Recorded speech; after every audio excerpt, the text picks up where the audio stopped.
Welcome to today's Daily News with Fred Fiegelschlaven. I'm Fred Fiegelschlaven. Here today we are taking questions from the audience. Anybody? Yes, you there in the footy pajamas.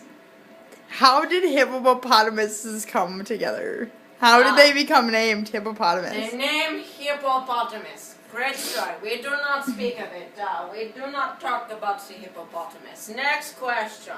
Oh no, you have to tell us about the hippopotamus. You started it.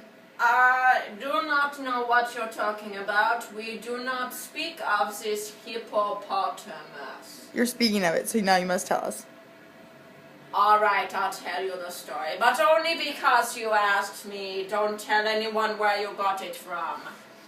So this term hippopotamus comes from a time way back when this boy, his name was He, and last name was Paul. He had a friend. They were both friends with Benjamin Franklin. And that's not really important, but it brings you back to the time periods that they were in, which is a time period we do not discuss at this time. But Paul, also had a friend named Themis. Just one name. He's Buddhist. He just has one name. Yes, it doesn't matter, just Themis. So, Paul and Themis were walking along one day. They say, oh look, it's this lovely little lake. They decide to go for a swim, yes? So they take off their trousers and they go for a swim. Little did they know, they get into the water and there is a big fat lump of skin in the water. So they go and they're like, oh my goodness, a big lump of skin in the water. A big lump of fat skin. So they're like, well, it's very big and it just sits in the sun. They study it for a while. Did I mention they're philosophers? Yes, good philosophers, right? Very good. Yes. And so they study this pile of skin for a while. And they say, we cannot think of a name for it. We do not know what to do.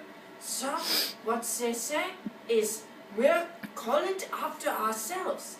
Hippopotamus. Hippopotamus. Hippopotamus. Hippopotamus. Hippopotamus. Yeah? You get where that come from? Yes. So they go back to their hometown. They tell everybody that this hippopotamus is in this lake. And nobody believes them. That's why we do not speak of it. Because nobody believes in the hippopotamus. That is our story. Thank you for joining us here on the Daily News with Fred Fiegelschlaven. I'm Fred Fiegelschlaven. Peace.